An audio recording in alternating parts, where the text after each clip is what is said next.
cold in April in Minnesota, in case you guys didn't know that. It's really cold there. Haha. And I will just tell you this. I was walking through this cold April morning in St. Paul, Minnesota, attending the Minnesota Horse Expo with my horse. And it was about 22 years ago. As I walked in the barn, I was greeted by the smell of hay and horses and leather. And for me, that's heaven. People were busy. They were feeding and they were grooming up their horses, getting ready for the day. As I entered the stall of my horse, Marco, who was a big black Friesian from Holland, he greeted me with a little whinny. And I started grooming him up, getting him tacked and ready for the day. I wanted to take him for a walk on the show grounds. As we were walking out there, a woman stepped in my path, and she was holding her phone up, and she wanted to show me the wallpaper on the first screen of her phone. And it was a picture of me and Marco from the year before. And she told me how much she loved that picture and that her mom had had that picture on her phone too, and how much her mom had loved that picture.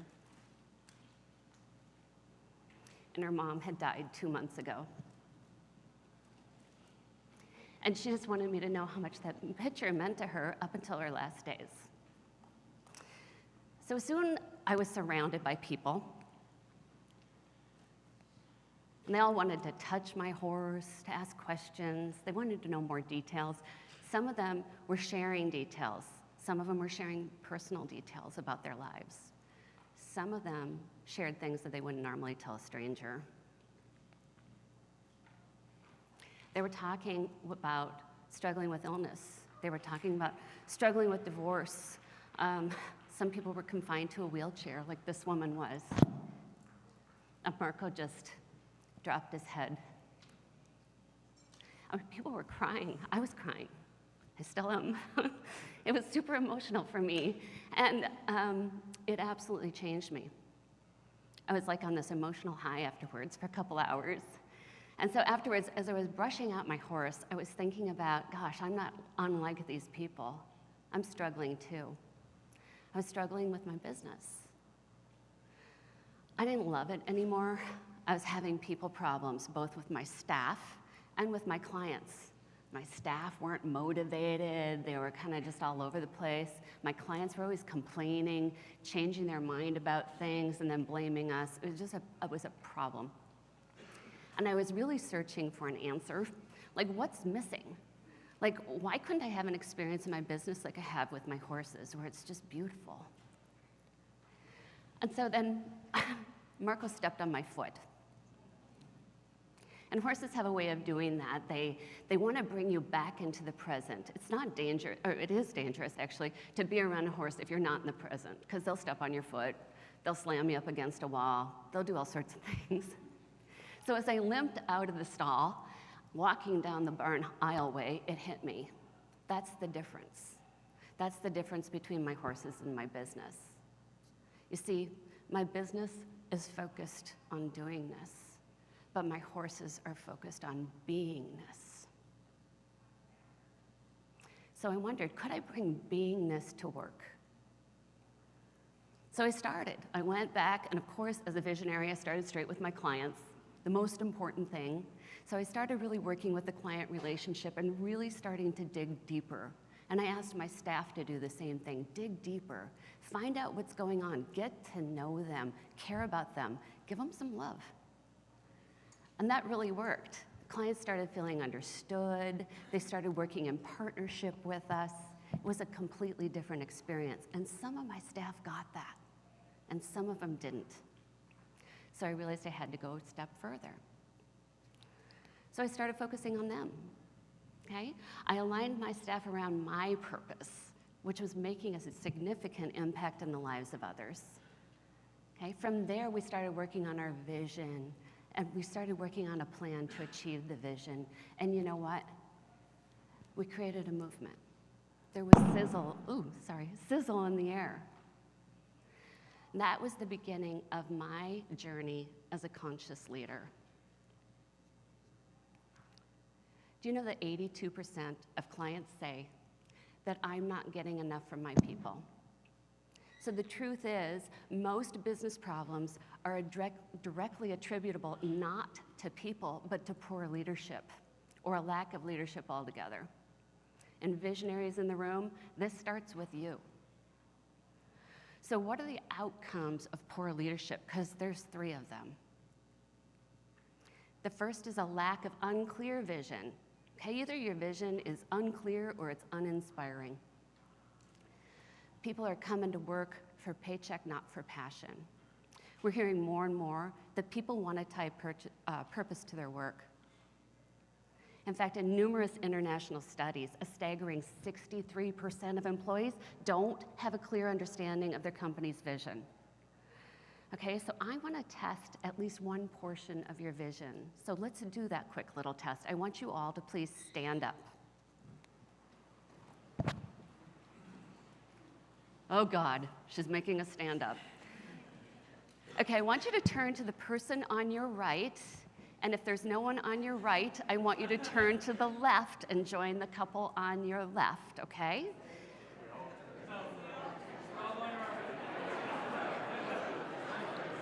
Well, you know what I mean. Get together. All right, shh, shh, shh. Hey, come back to me. Come back to me. I have instructions, so this is not just a party, people, okay? I want you to first introduce yourselves and then be quiet, okay? So give people your name, your role, your company, your city, and your state. Okay, go.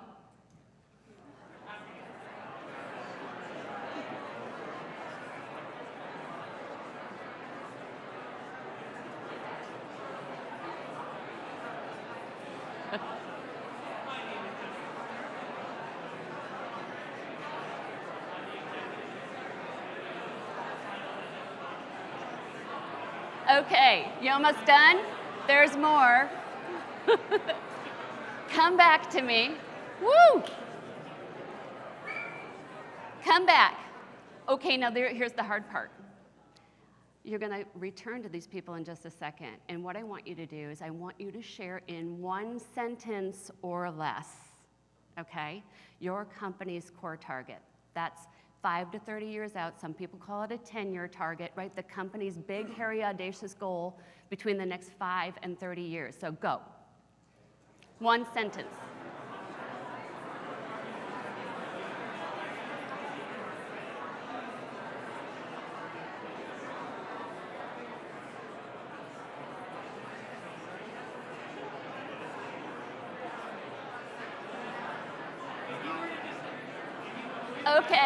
Okay. Come back again. Yoo-hoo! Don't forget about me. It's all about me right now. Okay, I want you guys all to sit down.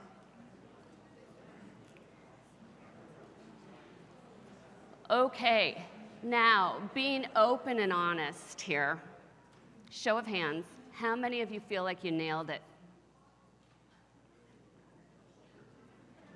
Yeah, right? So if you can't say it with meaning and passion very succinctly, how can your employees? Right, you've been hearing the past few days about EOSs, which, by the way, I can spit out. 100,000 clients running on EOS by 2030. Bam. You got to get that succinct. Otherwise, people don't know what they're working towards. Where are we rowing the boat? Okay, the second outcome of poor leadership is lack of or poor traction, right? Because we fear failure, we tend to micromanage. And when we do that, people end up feeling stifled. So they wait around and wait to be told what to do. Okay? There's also lack of results. This is, if your revenue or profits have flatlined, this is where you're at. And then there's lack of execution. That kind of leads to customer dissatisfaction, right? That's where I was with mine. Okay, according to Gallup research, there's an astounding 70% of US employees that are not showing up to work fully committed to deliver their best performance. 70%. Think about your staff. The third outcome of poor leadership is lack of or poor health. So this creates lack of synergy, right? That creates a lack of communication, and that creates silos in your organization. There's a lack of chemistry, right? We create this culture of mediocrity. It's just sort of blah, all right? You get dysfunctional behavior, you get low morale, you get high turnover. Anybody got that? It also creates a lack of vulnerability. Okay? There's no trust in the organization. If you don't have trust, you can't have conflict. You don't have conflict, can't have commitment. You don't have commitment, can't have accountability. You don't have accountability, there's no results. You're welcome, Patrick Lencioni. Just thought I'd just do that for you. Okay, a study by Elements Global Services, which was conducted in 2022, found that up to 76% of employees don't trust their employer. 76%. That's 3/4 of your staff. Oddly enough, those 3 outcomes of poor leadership are also the EOS 3 uniques. Vision, traction, healthy, right there, okay? So if we improve upon vision, traction, healthy, what do we get? Bam, the EOS life, okay? Doing what you love with people you love, making a significant difference in the world, being compensated appropriately, and having enough time to pursue other passions. So show of hands, how many of you want the EOS life? Right? Is there anybody who doesn't? Okay, so in talking with my clients, they all acknowledge that this would be a great life. And you know what? They all want it. And some even feel that they have it, although if I challenge them, then they say, oh yeah, but I kind of want more. Okay? Just like feels good to say, yeah, I've got it. I've even said I had it, but the thing is it's elusive. It slips away from you in a second. The EOS life is all about living your life intentionally instead of just letting life go along, letting life happen to you. Creating and maintaining an EOS life is hard. It's hard work, and you have to pay attention to it every day. I mean, you got to see kind of the discipline that Gino emotes in everything that he does. If you watched his keynote yesterday, crazy. And he honestly, I mean, he lives that life. Over the past 25 years of working with executives, teaching, testing, observing where people fell down, I began to see the same patterns over and over. I began to see where leaders were thriving and others were barely surviving. And through a series of trial and error, I've unlocked that mystery. Okay? I developed 4 companion steps to help you achieve exactly what you want from your EOS best life. Okay? The top leaders in the world, they all follow these steps. So I call them conscious leaders. So let me define what they are in more detail. They've looked inside themselves deeply at their behaviors, what works and what doesn't work. Okay? And they've shifted to truly create results in their business and in their personal lives. So the first step that I'm going to tell you about as a conscious leader is all about self-awareness. Now, Plato did say, know thyself. So it's not like this is new. He was around a long time ago. They already knew it was important. Self-awareness is the ability to see ourselves clearly and to truly understand who we are, how others see us, and how we fit into the world. We can't possibly expect to lead others until we figure out how to lead ourselves. In her book, Insight, Tasha Eurich argues that self-awareness is the meta skill of the 21st century. I agree. I think this is the most important thing that we can do, and that those of us who don't figure out how to do this are going to get left behind. However, Eurich also found that 85 to 90% of people lack self-awareness. That's staggering. In my quest to develop more conscious leaders, I think I have a lot of work to do. And it is my quest. So Mahatma Gandhi, in my opinion, he represents one of the most self-aware leaders in the history of mankind. So he relentlessly pursued the quest of understanding himself through deep introspection. He also experimented, and I love this quote from him. "Carefully watch your thoughts, for they become your words. Manage and watch your words, for they will become your actions. Consider and judge your actions, for they have become your habits. Acknowledge and watch your habits, for they will become your values. Understand and embrace your values, because they will become your destiny." So values might be important, huh? So let me illustrate what that looks like for you. Early on in my EOS career, I was asked to help at an EOS workshop that was being held for a nationwide association. I was invited to dinner with a few of the members. Okay? On the way, I drove to dinner with Clay, a visionary from Atlanta. Now, Clay struck me as a kind, Southern gentleman, and he told me about how passionate he was about EOS and what it had done for his business. And because I was new to my EOS career, I asked him why. Like, what's going on? And he said, EOS changed my life. My life. You see, early on in his journey, it came to Clay's attention that he was perceived as angry, intense, and unkind, that he made people feel bad. So we offered people $10. I'll give you a $10 reward if you will come forth and let me know a time when I made you feel bad. He kind of said it like that. So guess what? No one stepped up. So then he upped the offer. Okay? And that was when enough few brave souls came up to share with him what he was doing. And it was enough for him to realize it was a problem. You see, creating awareness of a blind spot is the first step in addressing it. This is painful. I mean, he had to go through some pain. And it's humiliating. You have to be very humble and put your ego aside. So later on in Clay's journey, he learned that his inability to let go of things was also a problem. He was holding on to the vine, okay? He'd carry the weight of the company on his shoulders for so long, right? Those of you who have built a business from the ground up, you're stressing over making payroll. You're trying to please every single customer that comes your way, right? Because you don't want to lose them. You're putting out fires. Bottom line is, he had learned that he wouldn't let and didn't trust others to do things because they weren't going to do it his way. Micromanaging were his exact words. Now, micromanage is perhaps an older phrase, okay, but it's still heavily practiced. And really, I see it a lot in companies that are struggling to survive, those kinds of companies.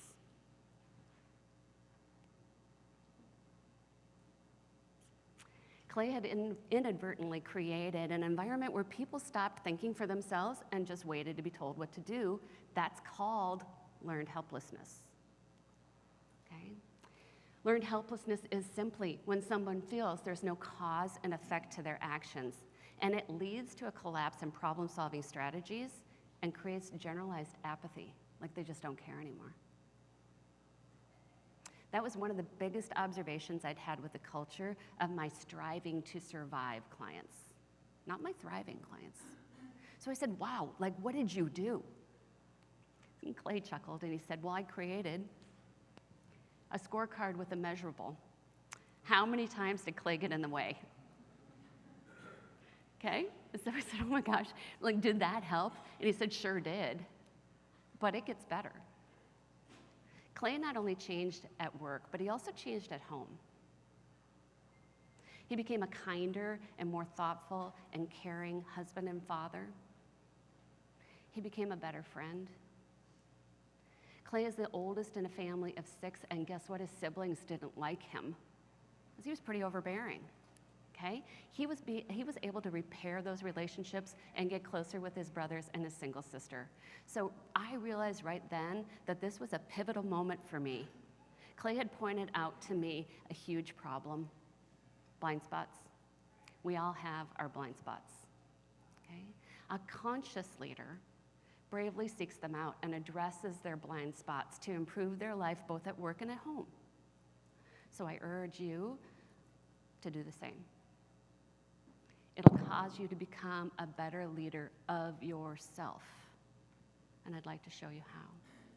Now, you guys should have in front of you a 7-day awareness challenge. And there's 2 sides to the challenge, so please go to the first side. It should say internal self-awareness, okay?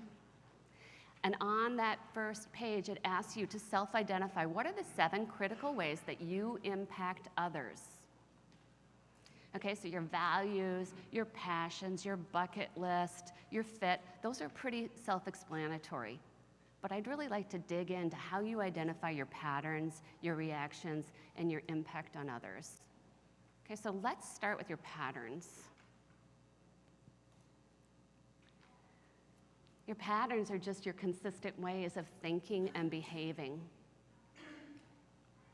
Together, they compromise your personality, okay? And there's 5 main types of behavior patterns, so I'm gonna read these off to you. There's openness, which is our ability to have imagination, feelings, ideas. Now, if you're low in openness, it doesn't mean it's a bad thing. It's just the way you're geared, okay? It means you're practical, conventional, and you prefer routine. Okay, if you're high in openness, you're curious. You have a wide range of interests, right? You're independent. The next is conscientiousness, all right? This is competence and self-discipline, thoughtfulness, being goal-driven. That's all conscientiousness. Notice you can practice this in some areas of your life and not in others, okay? If you're low in conscientiousness, you're impulsive, you're careless, you're disorganized.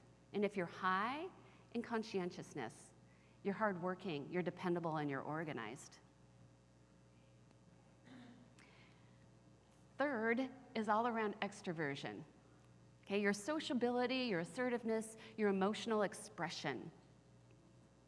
If you're low in this, you tend to be more quiet and reserved and withdrawn. If you're high in this, you are outgoing, you're warm, you seek adventure. Next is agreeableness, okay?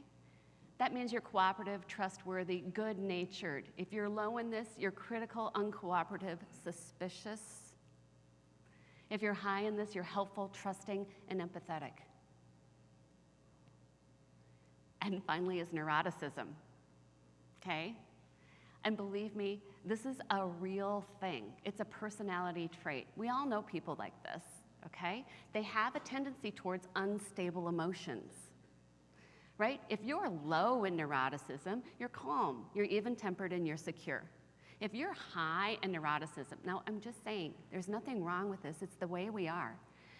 Then you're anxious. You tend to be unhappy and prone to negative emotions. So open, conscientious, extroversion, agreeable, and neurotic. Which of those do you think you are? Where are you high and where are you low?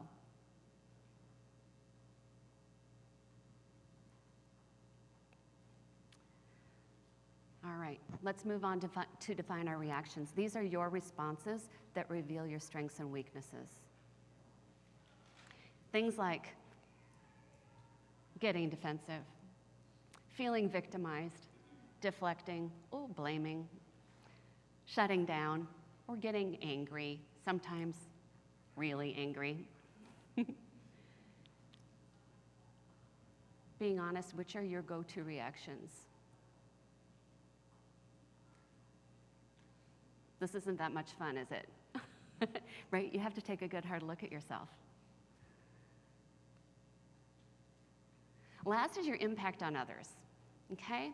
This is your internal self-awareness, and you must include this. These are ways that we affect those around us. What is the impact we are having? Okay? There are those that have a positive impact, and they encourage things like creative thinking, communicating our progress, positive attitude, having accountability, listening, really listening, speaking the truth, and going above and beyond. We can also have a negative impact where we create blaming and finger pointing. We create kind of a sense of hierarchy. We propagate negative attitudes, dissatisfaction, and a culture that consistently looks for roadblocks.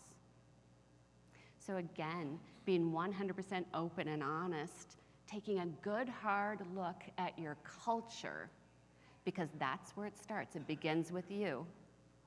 What kind of impact are you making on others? What kind of an impact do you make at home?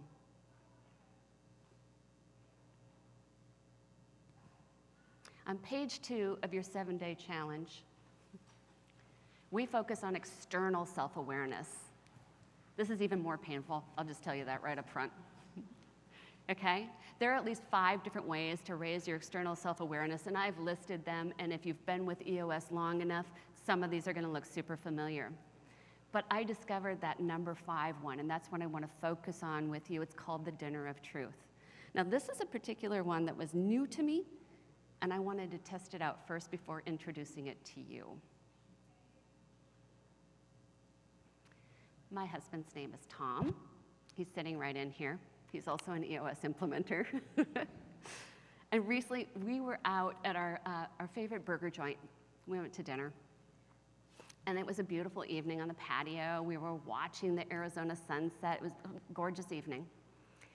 And as dinner arrived, I dropped the bomb. What bugs you the most about me?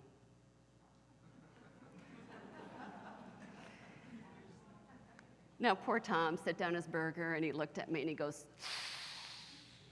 "Ooh. Are you sure? I mean, we've had a cocktail." And he kept hemming and hawing, and I'm like, oh my God. I mean, my brain was not ready for a full-on attack. My heart rate was up, and I'm thinking, how bad could this be? And then he dropped his own bomb. Ooh. He said, "I feel like I come last in your life." Ow. Right? He said, your work comes first, then your horses, then me. And I'm thinking, I really don't like this dinner of truth. But rather than get defensive, I decided to get curious. So I said, well, help me understand. Like, how does that show up for you?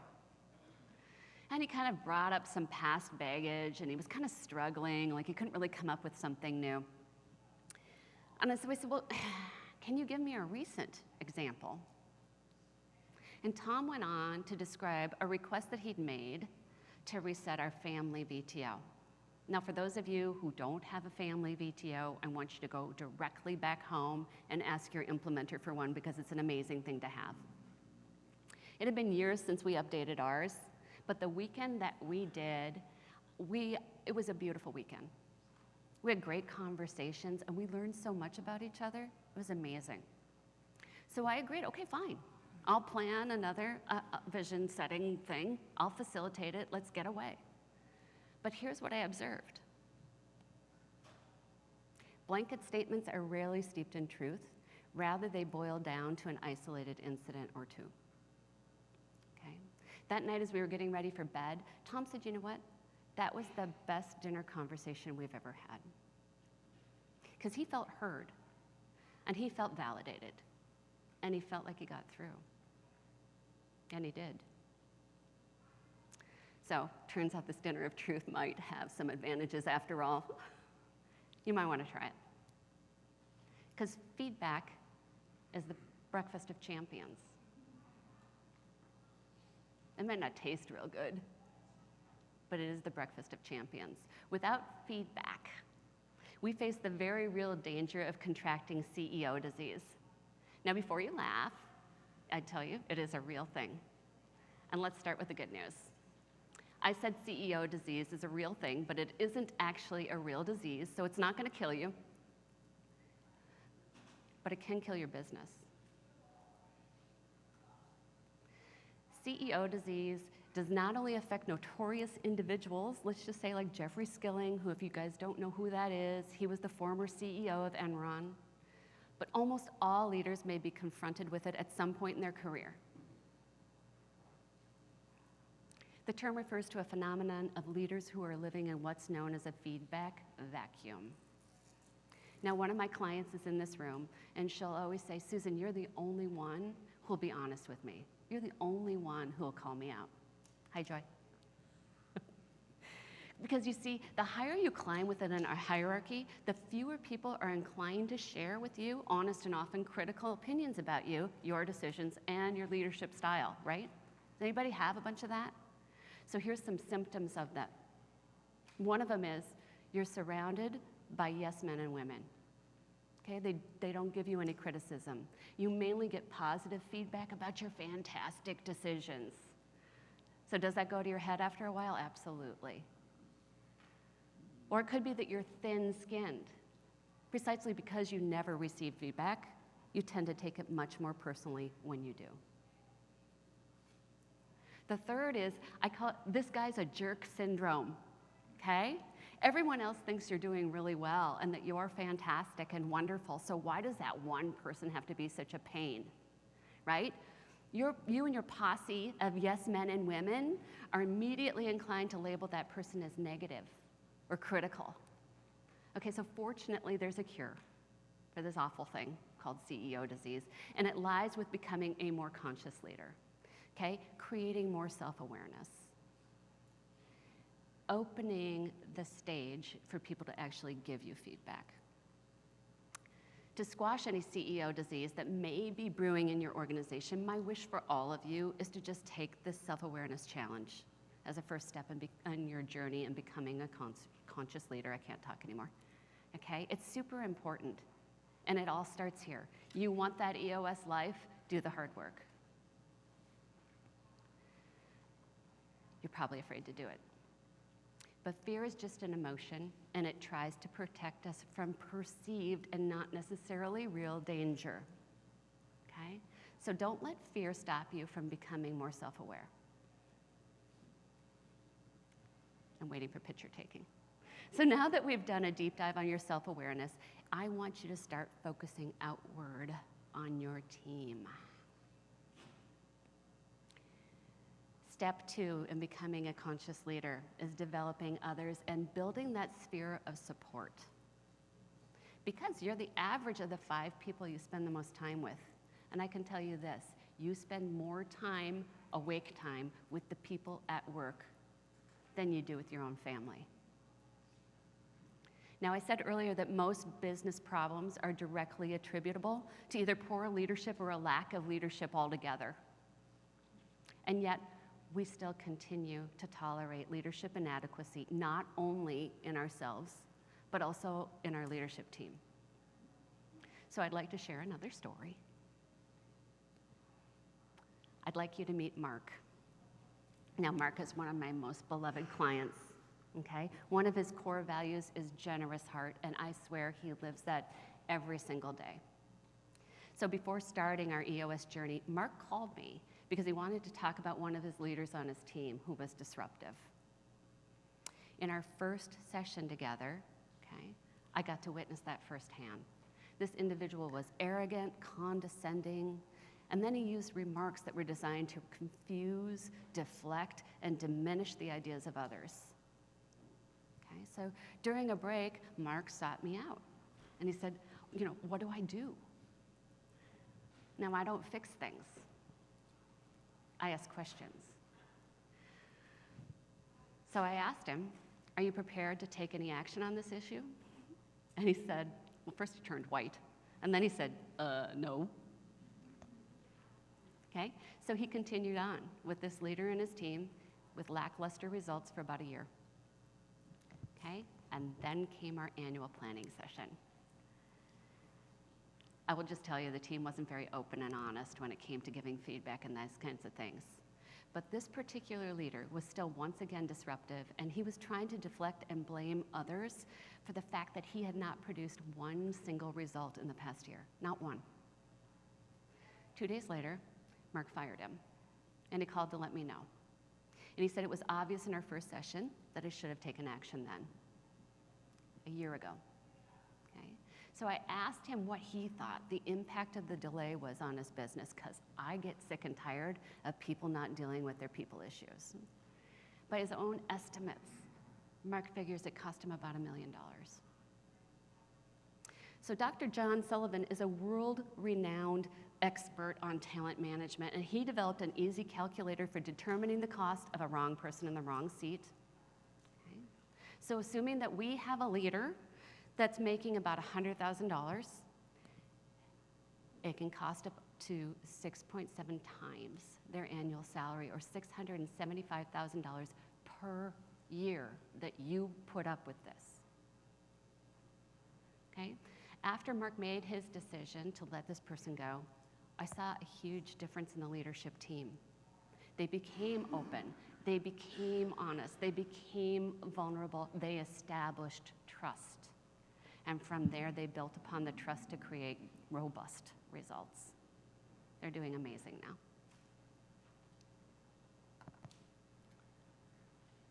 So there's two things that a conscious leader absolutely must commit to doing. The first is assembling the right people around you.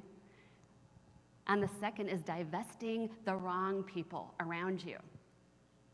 Bye-bye. Okay, so this requires a shift in thinking. So you need to ask yourselves these questions.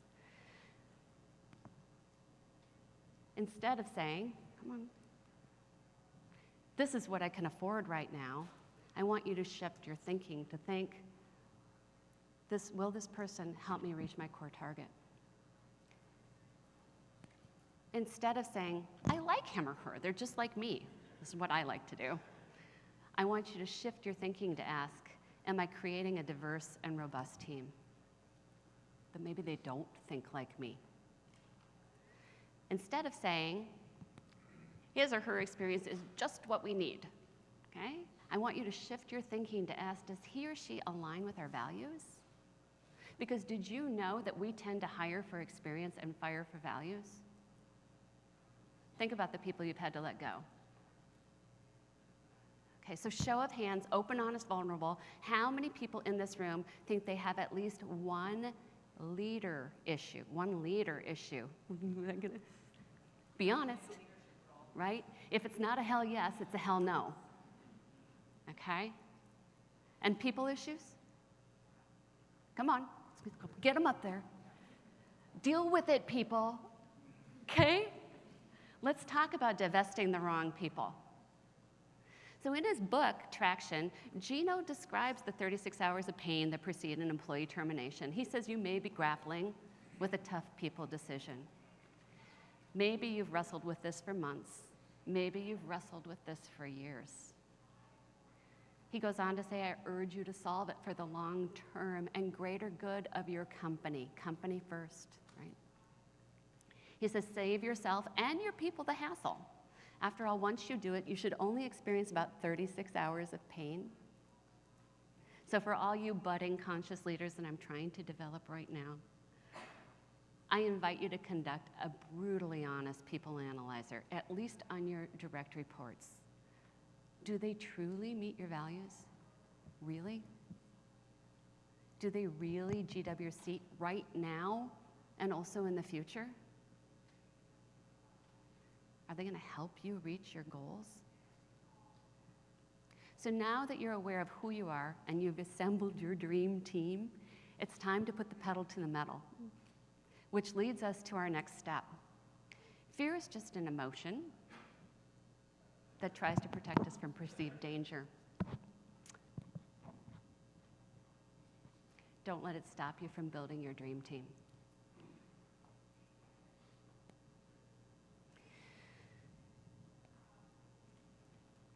Oops, did I go too far?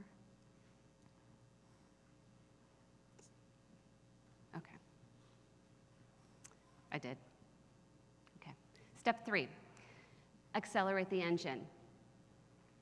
So this is where we're going to leverage EOS to the max, okay? Winston Churchill said, for the first 25 years of my life, I wanted freedom. For the second 25 years of my life, I wanted order. For the third 25 years of my life, I realized order is freedom. Let's take a look at this in action. Okay, so in leveraging EOS, everything that you need is contained in this toolbox. Okay? And it's important for each one of you to really master every single one of these tools. In my experience, the clients that are most successful have fully embraced EOS. They live it, they breathe it every day. They use all the tools in the toolbox religiously. So you've figured yourself out, and you've created an awesome team. It's time to harness all the human energy at your disposal. That's your employees. In his book, The EOS Life, Gino mapped some critical tools to each stage of the EOS life. So for doing what you love, he mentions, hey, use the Delegate and Elevate tool. With people you love, he maps it to the People Analyzer. If you want to make a significant difference in the world, use your VTO. You want to be appropriately compensated, he goes right back to Delegate and Elevate. Get rid of that $25 an hour stuff. With time to pursue other passions, like who doesn't want that? He takes us back to Delegate and Elevate. Plus knowing who you are, right? There's a common theme here though. I don't know if you guys can see it. It's Delegate and Elevate. Okay, it's one of the most powerful tools in the toolbox, and aside from when it was taught to you, who's ever used it? Okay, well, good for you, because most of my clients are like, what? I forgot what it was. Okay? Why do we avoid delegation? Fear. Fear it will consume our time. Fear that the person will do it wrong and we'll have to spend a bunch of time fixing it anyway, right? But fear is just an emotion that tries to protect us from a perceived danger, okay? It's often an unlikely danger. It's some stuff that we made up in our head. So don't let it stop you from delegating to others. So with Delegate and Elevate, we all know what it is, okay? But as a conscious leader, we gotta realize the benefits and shift the narrative to use and work with delegation. So instead of taking on everything yourself, Delegate and Elevate empowers your team. Instead of being a superhuman, right? Delegate and Elevate initiates vulnerable conversations, and it builds trust within your team. Instead of treating people as if they aren't capable, Delegate and Elevate assists in professional development. So I want to tell you a story of what not to do. I must have done a really bad job, but when I taught Delegate and Elevate to one of my teams, the visionary used it as a convenient tool to create more work and therefore more chaos. Ever heard of a visionary doing that? Never, right? They don't think up new things. Okay, so he came in with all these big ideas, major undertakings, solving client fires, and even some unnecessary tasks that seemed like a good idea to him. None of this related to their plan and the VTO. None of this related to anybody's job roles. Just some new stuff that he thought up, okay? So then he started skipping around the office and promptly dropping off these bombs on people's desks, okay? And then when they would push back, he'd say, I'm just delegating and elevating. People were not liking EOS, okay? So people started telling me what was going on.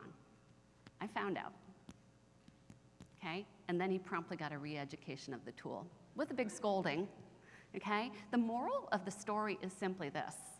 There might be a few of you out here like this. Don't be a delegation shyster.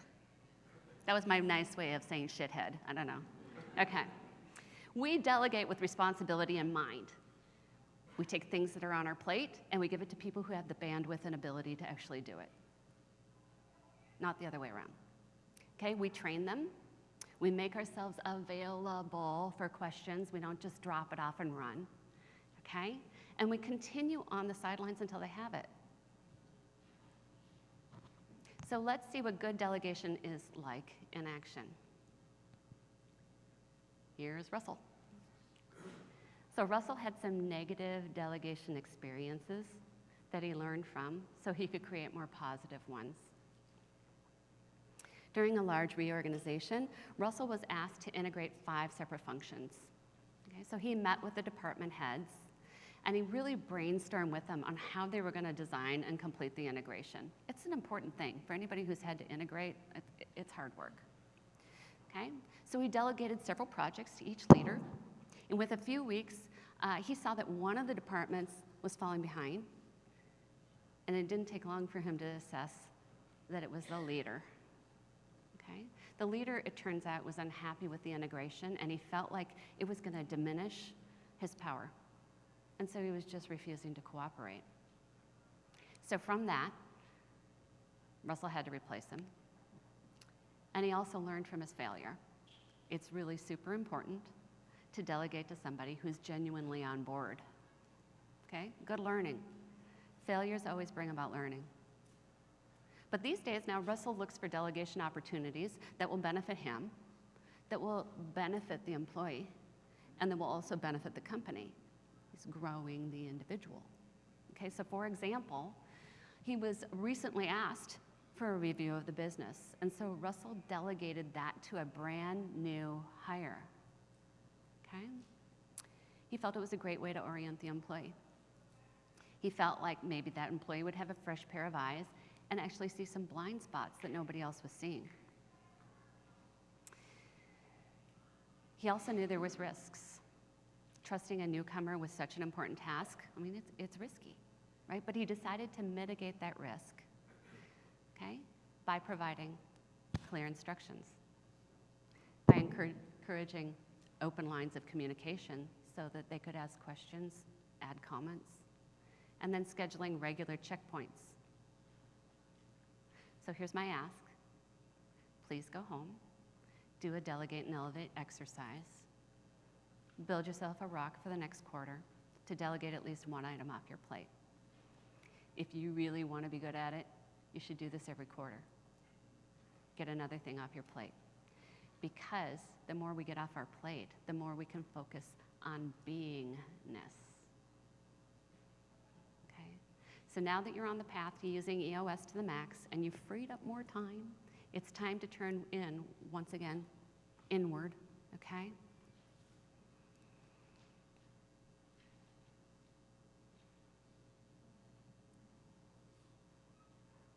I wish I'd had the courage to live a life true to myself, not the life others expected of me.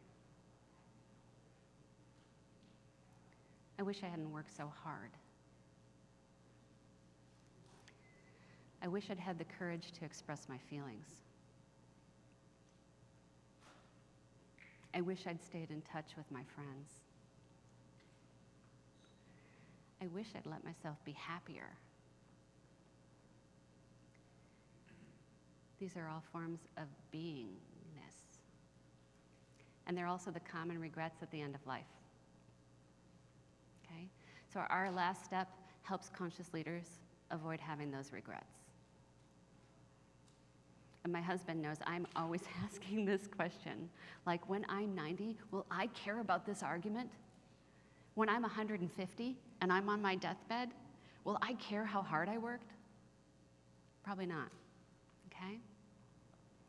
Our final step in becoming a conscious leader is realizing your potential. This is the hardest thing for people. Because the only person you're destined to become is the person you decide to be. But you have to think. Yeah, it takes conscious effort. The EOS life is all about you guys living your best life, about intentionally creating the life you want, not just letting life happen to you. These 4 steps are designed to really help you dig in and identify what that life truly is. So step 4, realizing your potential, can be kind of slippery. And part of that is on purpose, because we're constantly becoming more of what we are meant to be. Okay? My definition of my potential was different in my 20s than it was in my 30s, than it was in my 40s, than it is now. Oh yeah, I'm in my 50s. Okay? It was different last year than it is today. In fact, the shorter my lifespan becomes, the more I examine my purpose and potential, because I have less time to do it. No one wants to find themselves regretting the life they've lived. So here's how a conscious leader realizes their potential. You got to know who you are and stay grounded in that. There's 2 ways that you can do it. Number 1, you can meditate.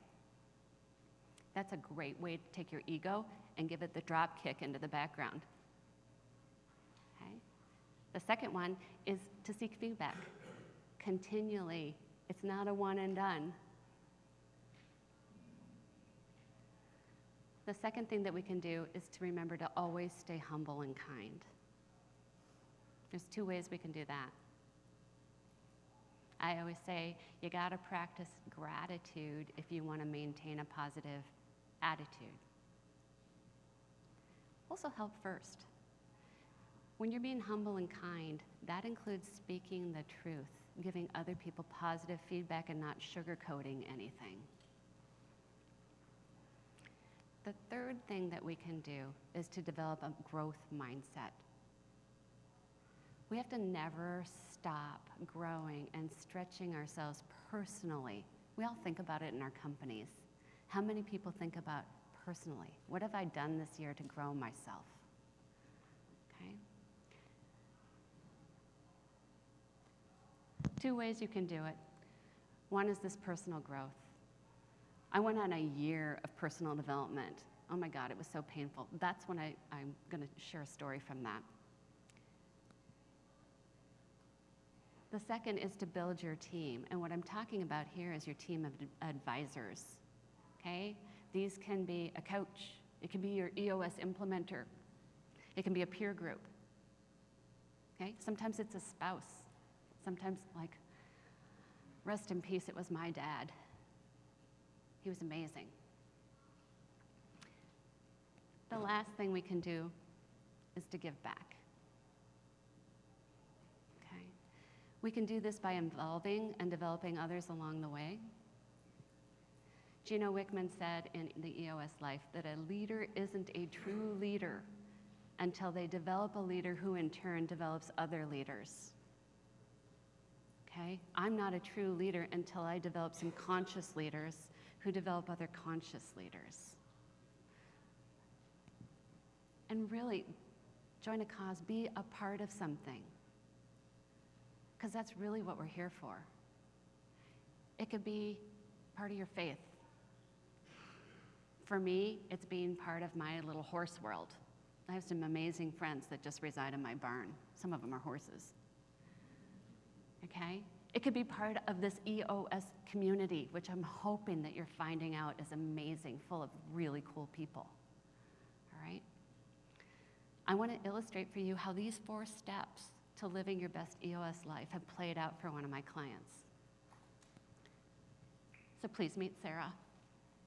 I met Sarah 4 years ago. She was the integrator of a fast-growing family business, and she chose EOS to help her scale.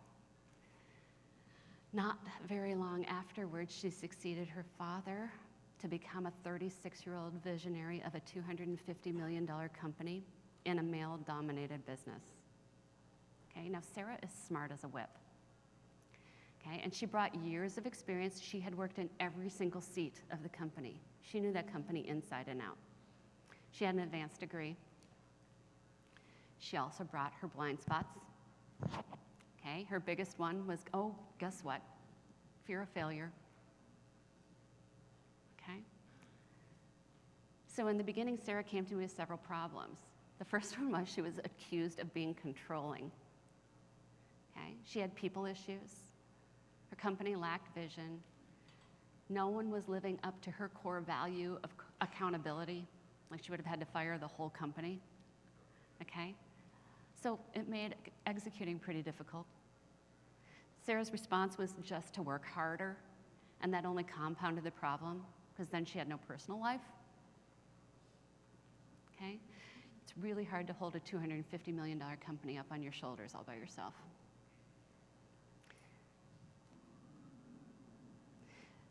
So let's take a look at her journey, okay? Here's a view of her transformation in step 1, self-awareness. When Sarah first came to me, she was unaware of her blind spots. Turned out that she was acutely afraid of failure, not only in herself, but in the people around her. She thought her staff would fail too, okay? So as a result, Sarah micromanaged every single task, creating learned helplessness, okay?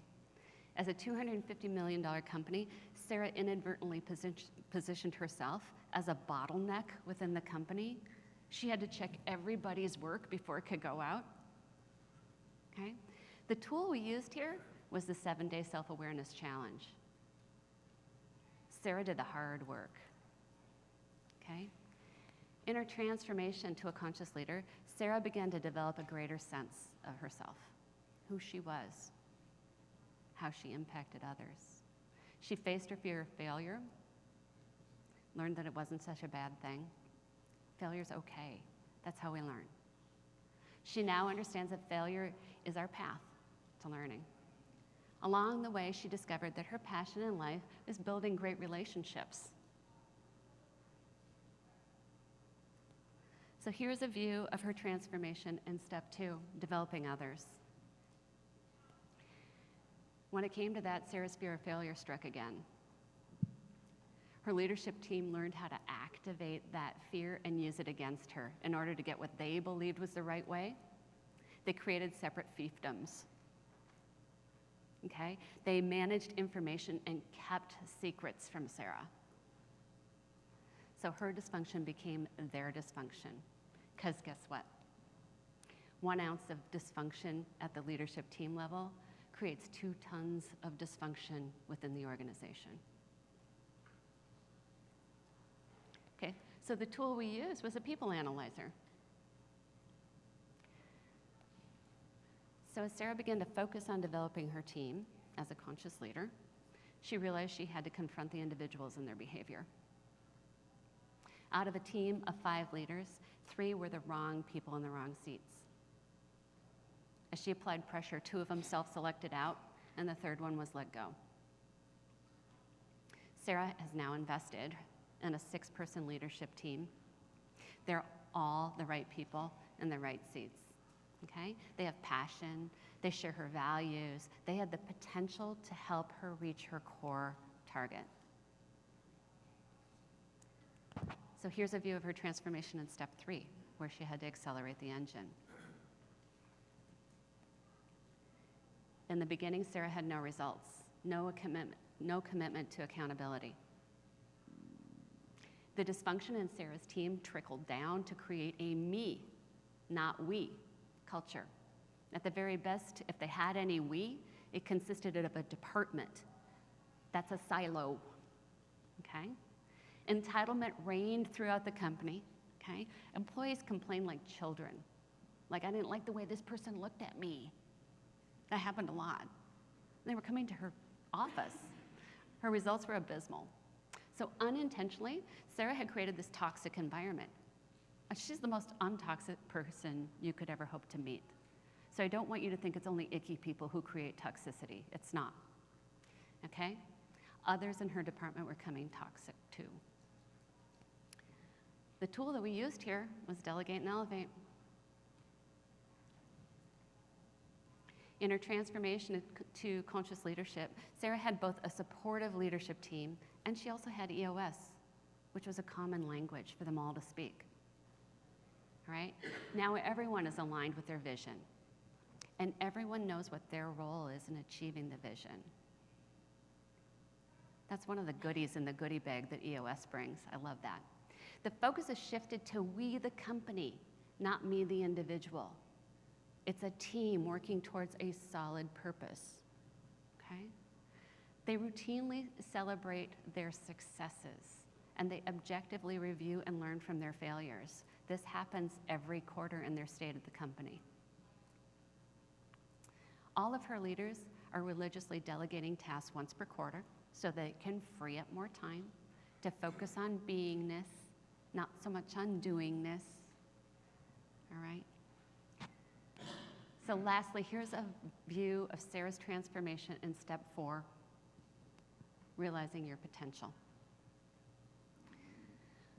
When it came to discovering her potential, Sarah's life was bankrupt. She had no personal life, and because she had the daunting task of holding up the entire company on her shoulders, she was absolutely exhausted. Her health was failing. Her husband and her young children weren't getting her time.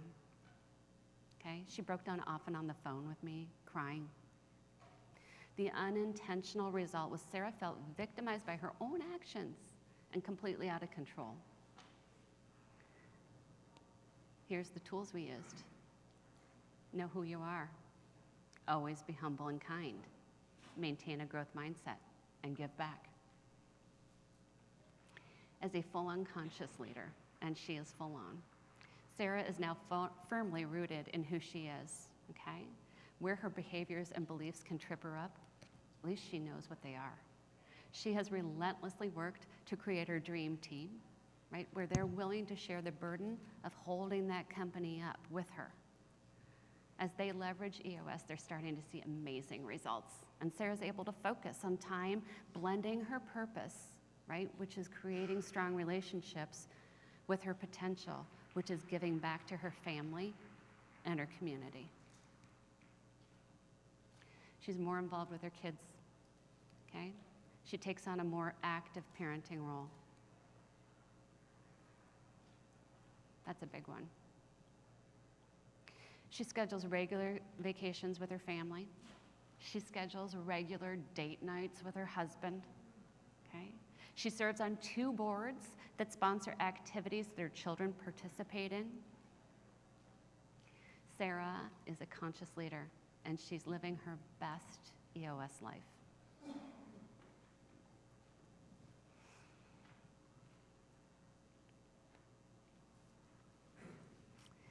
I met my husband 8 years ago. And as we were getting to know each other in the dating phase, I told him I would never skydive with him. I'm like, I'll meet you on the ground with a glass of wine, but I'm not going up there and throwing myself out of a plane, okay?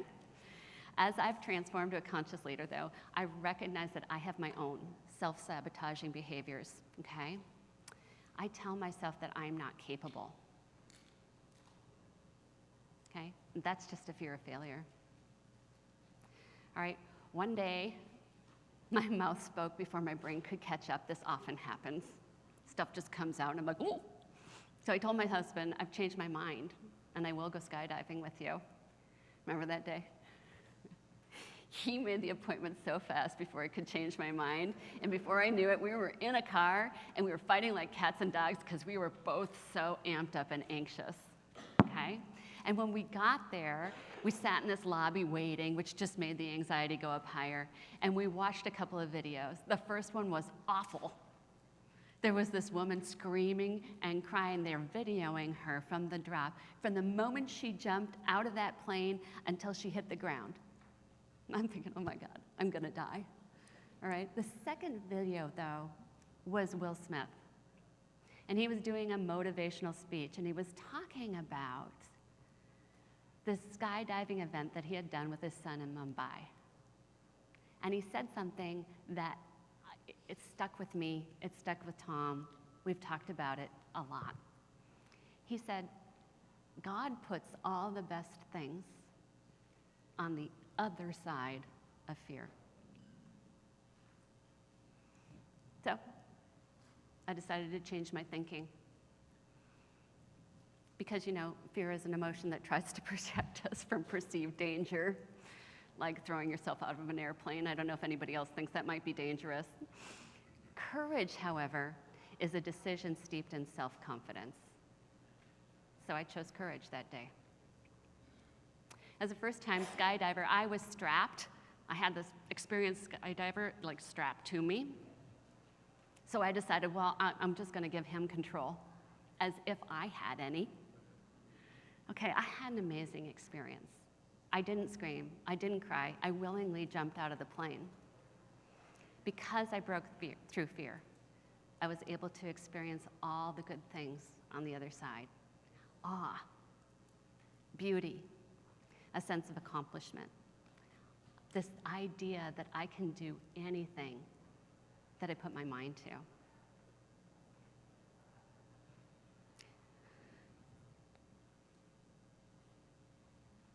So please, define your journey. Face your fears. Come on. Because all the best things are waiting for you on the other side. As we wrap up our time today, I know I've covered a lot of ground with you, but I want to leave you with one final thought. It all starts with you. So if you do nothing else, I want you to take that 7-day self-awareness challenge. It's important. Do the hard work. It'll be worth it. And I want to thank you so much for being here with me today. Please, please, please take the survey. I promise I can handle the feedback, okay? And I don't know how we're doing for time. I think I ran over. Sorry.